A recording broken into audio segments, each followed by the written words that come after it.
बिस्मिल्लाहिर्रहमानिर्रहीम। अस्सलाम वालेकुम वरहमतुल्लाहि वबरकातुहू। जी तो स्टूडेंट्स, ये लेक्चर नंबर हमारा 8 है और इस लेक्चर में हम डिस्कस करेंगे atomic number and mass number. तो चलिए बुक की जानिब बढ़ते हैं। लें जी, हमारे टॉपिक का नेम है जी atomic number and mass number. The atomic number of an element is equal to the number of protons present in the nucleus of its atom। तो हमारे पास जो एटॉमिक नंबर होता है वो किसके इक्वल होता है? एलिमेंट का, कि कितने प्रोटॉन जो हैं वो उसके अंदर हैं nucleus of its atom. Atom के अंदर जो हमारे पास न्यूक्लियस है उसके अंदर कितने प्रोटॉन्स हैं। जितने नंबर ऑफ प्रोटॉन होंगे, जितनी प्रोटॉन्स की तादाद होगी, उतना ही उस एलिमेंट का एटॉमिक नंबर होगा। It is represented by the symbol Z, और इसको किस सिंबल से शो करेंगे जी? Z से शो करेंगे। ठीक है, तो ये डेफिनेशन है एटॉमिक नंबर की, और उसमें यहाँ पे एक एग्जाम्पल भी दे देंगे साथ में एक दो, जो अब हम नीचे डिस्कस कर रहे हैं। ठीक है, as all atoms of an element have the same number of protons in their nuclei, they have the same atomic number. कहते हैं कि हमें पता है कि एटम जो एलिमेंट्स हैं उसके अंदर हमारे पास एलिमेंट होता ही क्या है? एलिमेंट होता ही हमारे पास सेम टाइप ऑफ एटम से मिलकर बनता है, जिनके एटॉमिक नंबर क्या होते हैं? सेम होते हैं। तो लिहाजा हमारे पास जो ये बना, तो इसके अंदर सेम प्रोटॉन्स होंगे। ठीक है, न्यूक्लियस के अंदर, तो उनके फिर सेम एटॉमिक नंबर होंगे, क्योंकि जितने प्रोटॉन होंगे उतने उसका एटॉमिक नंबर होगा। Hence each element has a specific atomic number termed as its identification number. तो हर जो एलिमेंट है उसका एक ख़ास एटॉमिक नंबर होगा जो जिससे उसकी शनाख्त होगी। ठीक है जी, फॉर एग्ज़ाम्पल अभी हम पढ़ रहे हैं और इसके बाद मैं जो है आपको केमिस्ट्री लैब के अंदर लेके जाऊंगा और वहाँ आपको दिखाएंगे कि किस तरह से हमारे पास एटॉमिक नंबर जो है वो प्रोटॉन्स को मैं चेंज करूँगा। वहाँ पे हम खुद एक एटम जो है वो वहाँ पे बनाएंगे, एलिमेंट्स डिफरेंट बनाएंगे हम मिलके। तो ये पढ़ने के बाद हम चलेंगे इंशाल्लाह अपनी केमिस्ट्री लैब में। For example, all hydrogen atom have one proton, their atomic number Z is equal to 1। तो कहते हैं हमारे पास जितने भी हाइड्रोजन एटम्स हैं उनके अंदर एक प्रोटॉन होता है, तो लिहाजा उसका एटॉमिक नंबर भी कितना होगा? जस्ट 1 होगा। All atoms in carbon have 6 protons.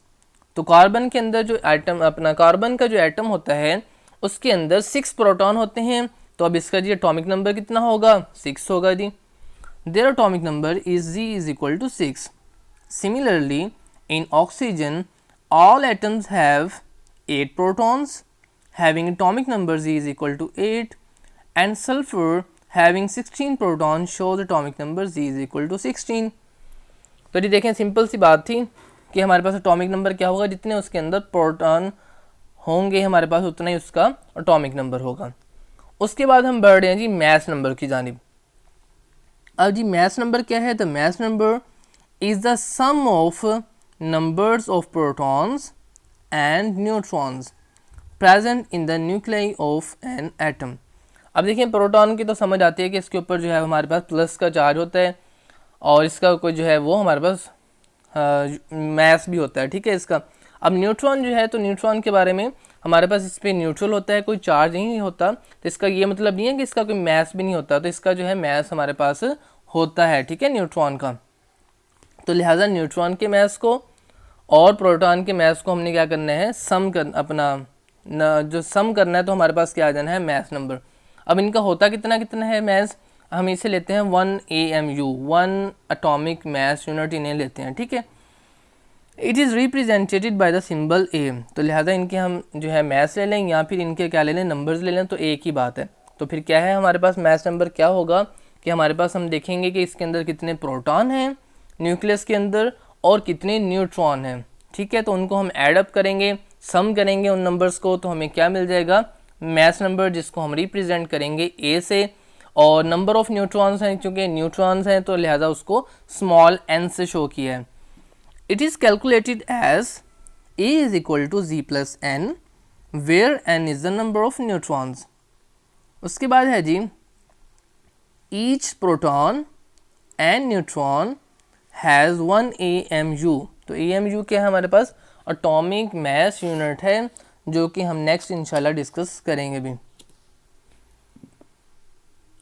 उसके बाद है जी,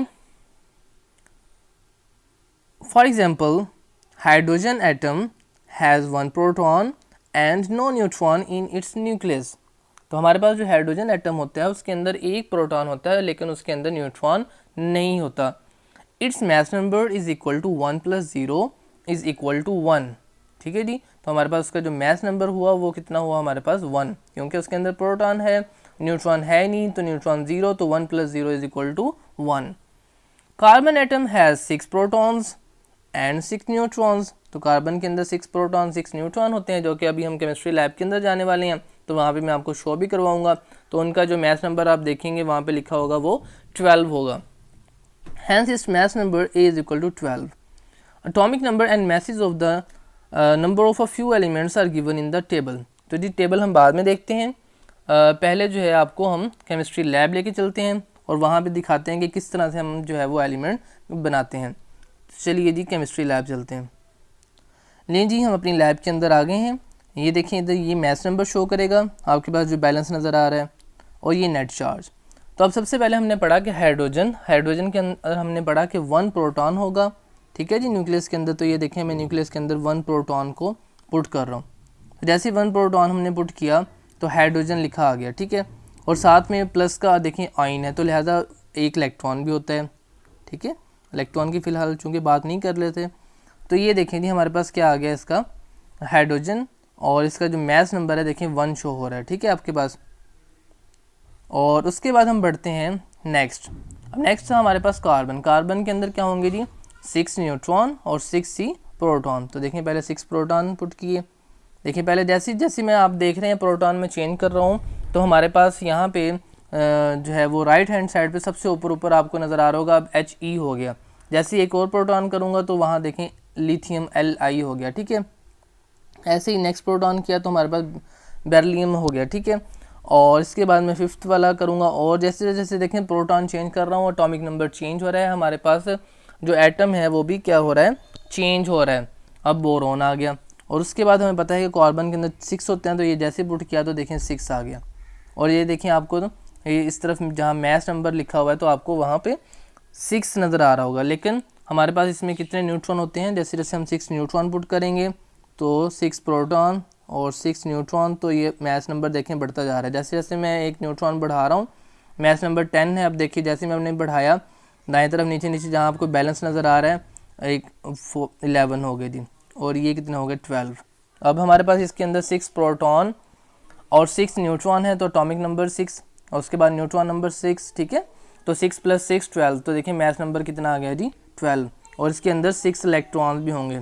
2 जो हैं वो इधर K शेल में, फिर बाकी जो हैं वो 4 L शेल में होंगे इस तरह से। ठीक है जी, इसको थोड़ा सीधा कर देते हैं इलेक्ट्रॉन्स को। इलेक्ट्रॉन फिर वापस आ गया, एक इधर आ जाएगा और एक इधर कर देते हैं। ठीक है जी, तो अब हम बढ़ते हैं, हमारे पास है नेक्स्ट हाइड्रोजन अपना सॉरी ऑक्सीजन। ऑक्सीजन में हमारे पास कितने हैं जी, एक और प्रोटॉन देखें ऐड किया, नाइट्रोजन, और एक और ऐड किया तो सॉरी इधर एक और ऐड हो जा भाई, ये हो गया ऑक्सीजन। ठीक है, तो इसके अंदर न्यूट्रॉन भी 2 जो है वो ऐड होंगे। तो देखें जी हमारे पास अब कितने कितने हो गए हैं, हमारे पास 8 जो है वो हमारे पास प्रोटॉन है और 8 ही हमारे पास न्यूट्रॉन है। तो इसका जो हमारे पास मास नंबर बन गया है वो कितना बन गया है जी 16। तो उम्मीद है आपको जो है ना इससे बहुत अच्छी समझ आ गई होगी। और अब इलेक्ट्रॉन भी हमने ज़्यादा करने थे, चूँकि हमने प्रोटॉन ज़्यादा किए हैं, तो फिर ही जो है वो हमारे पास इसका बैलेंस होना था। ये देखें जी एक और आया और एक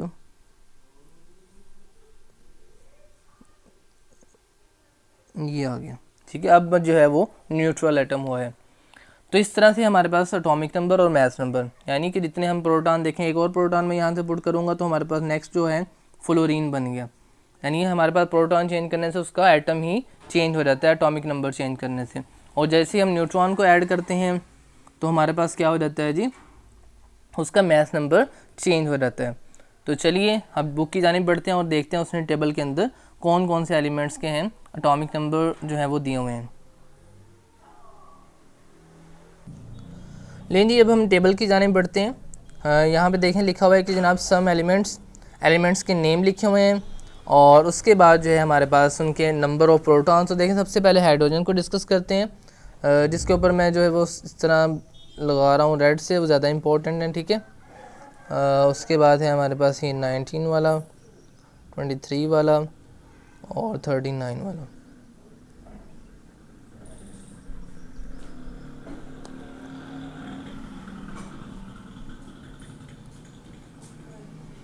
तो देखें जी हाइड्रोजन के अंदर हमारे पास नंबर ऑफ़ प्रोटॉन्स कितने हैं, जस्ट 1 हमारे पास है। तो लिहाजा इसके अंदर न्यूट्रॉन देखें 0 है, तो हम एटॉमिक नंबर जो होगा वो कितना होता है हमारे पास, इन दोनों को ऐड करते हैं, नंबर ऑफ़ प्रोटॉन को और नंबर ऑफ़ न्यूट्रॉन को, तो 1 + 0 = 1। और उसके बाद है जी कार्बन के अंदर देखें 6 प्रोटॉन 6 न्यूट्रॉन, तो हमारे पास 6 और ये 6 कितने हो गए 12। तो ये देखें कितना आ गया जी 12। एटॉमिक नंबर लिखे हुए यहाँ पे, एटॉमिक नंबर वही होगा जो हमारे पास क्या होगा, नंबर ऑफ़ प्रोटॉन होगा। तो ये वाला कॉलम, ठीक है, और आपको ये वाला कॉलम जो है ये सेम नज़र आएंगे, इनमें कोई फ़र्क नहीं है बिल्कुल भी। तो उसके बाद बढ़ते हैं जी नाइट्रोजन। तो देखिए नाइट्रोजन के अंदर हमारे पास नंबर ऑफ़ प्रोटॉन 7 है और नंबर ऑफ़ न्यूट्रॉन जो है वो भी 7 है। तो हमारे पास 7 + 7 14 आ गया जी मैस नंबर। और इस तरीके से ही ऑक्सीजन में 8 हैं, तो 8 + 16 हो गया, ठीक है। और फ्लोरीन में देखें डिफरेंस है थोड़ा सा, हमारे पास प्रोटॉन जो है वो 9 है, जबकि न्यूट्रॉन जो है हमारे पास वो 10 है। तो 10 + 9 19। उसके बाद है जी सोडियम में देखें 11 प्रोटॉन हैं, तो एटॉमिक नंबर भी 11 होगा, क्योंकि हमें पता है कि जितने होंगे हमारे पास प्रोटॉन उतने उसका एटॉमिक नंबर होता है। 11 + 12 = 23 जो है वो मैस नंबर आ गया, क्योंकि इसके अंदर नंबर ऑफ़ न्यूट्रॉन्स की तादाद जो है वो 12 है। उसके बाद है जी मैग्नीशियम। तो मैग्नीशियम का जो एटॉमिक नंबर होता है वो कितना होता है जी 12, क्योंकि इसके अंदर नंबर ऑफ़ प्रोटॉन्स जो 12 हैं। और उसके बाद है न्यूट्रॉन, इसमें भी 12 हैं, तो 12 + 12 24 हमारे पास जी इसका मैस नंबर आ गया। इसी तरीके से पोटाशियम देखें 19 और उसके अंदर नंबर ऑफ़ न्यूट्रॉन जो हैं वो 20 हैं, तो 20 + 19 39। उसके बाद है लास्ट में कैल्शियम में 20 हैं, तो लिहाजा 20 इसका एटॉमिक नंबर होगा और 20 + 20 40 हमारे पास जो होगा इसका मैस नंबर होगा। तो इस तरीके से जी आपका ये टेबल कंप्लीट हुआ। आपने जो है अभी ये टेबल भी राइट करना है और इसके अंदर जिनको मैंने अभी जो है ब्लू के साथ किया हुआ है, तो ब्लू निशान जिसके ऊपर लगाया हुआ है वो ज़्यादा इंपॉर्टेंट है, क्योंकि उनके अंदर डिफरेंस है। ज़्यादातर इस तरह होता है कि हमारे पास जितने प्रोटॉन होते हैं उतने न्यूट्रॉन होते हैं, लेकिन कुछ स्पेशल केसेस होते हैं जिस तरह हाइड्रोजन है, ठीक है, हमारे पास फ्लोरीन है, सोडियम है और पोटाशियम है, तो इनके अंदर डिफरेंस है। तो लिहाजा ये आपने ख़ुसूसी तवज्जो से इनको याद करना है। और इसके बाद टेबल देखिएगा, लिखना भी है, इसके याद भी करना है। और इसके बाद हमारे पास एटॉमिक नंबर की डेफिनेशन है और ये मैस नंबर की डेफिनेशन है, ये भी आती हो आपको, और साथ में ये फार्मूला भी, और आप किसी का जो है इधर नीचे जो टेबल है उसमें से आप एक एग्जांपल भी साथ में राइट करेंगे, जैसे हाइड्रोजन की दी हुई है एग्जांपल, ये भी आप जो है वो राइट कर सकते हैं कि फॉर एग्जांपल हाइड्रोजन है 1 + 0 इधर तक, ठीक है। तो ये जी आज का हमारा टॉपिक था। मिलते हैं जी नेक्स्ट लेक्चर में। अल्लाह हाफिज़। अस्सलाम वालेकुम व रहमतुल्लाहि व बरकातुहू।